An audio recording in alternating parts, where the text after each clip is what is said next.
សួស្តីបងប្អូននេះឡាន Eco Sport យើងអស់មកពីកំពង់ឆ្នាំងម្សិលមិញឥឡូវយើងមកជួបជាងថាឡានហ្នឹងខូចអីដែរសួស្តីជាងបាទសួស្តីបងឡានហ្នឹងខូចអីដែរបងឡានគឺខូចបូមទឹកខូចបូមទឹកបាទបូមទឹកក៏ប៉ុន្តែគាត់ទៅឆែកពេលគាត់ចេញដំណើរទៅឆ្ងាយអានេះវាមិនមែនជាលិចទេពីច្រើនវាលិចតាមអ្នកចាតាមរងបាទតាមរងតែអានេះអត់មានលិចទេគឺបែកបណ្ដាយស្នូខាងក្នុងចាអញ្ចឹងទឹកអាពេលចាក់ទៅវាលិចវាចេញតាមហ្នឹងបាទចេញតាមស្នូកណ្ដាលហ្នឹងតែមិនមែនជ្រាបតាមរងទេចានេះឡោកល្អហើយដែល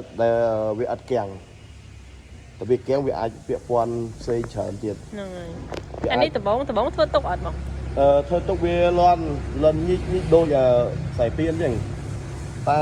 ម្ចាស់គេអត់ចាប់អារម្មណ៍ដោយសារអីវាលន់ខ្សែពៀនហ្នឹងហើយលន់ខ្សែពៀនចឹងអត់ចាប់អារម្មណ៍ថាបូមទឹកបូមអីទេចាហើយគាត់ក៏មិនបានយកមកឆែកដែរព្រមមិនគាត់ទៅឆ្ងាយក៏គាត់ប្រាប់ថាវាលោតកម្ដៅតាមផ្លូវវាលួចឆែកគាត់ក៏អាចគៀនទៅគាត់ចាក់ទឹកវាអត់លិចតាមរងអីទេតែលិចតាមស្នូកដាលហ្នឹងគឺឡោកបដាអស់ហើយចាឥឡូវយើងត្រូវធ្វើមិនយើងដូរហ៎យើងដូរមកដុំហ្នឹងបាទនេះថ្មីស៊ីនបាទយើងដូរម្ដងព្រោះបូមទឹកវាយើងមិនអាចជួបានទេអាចគាត់លន់បដាងដែរចឹងយើងដូរជាមួយគ្នាហ្មងទៅ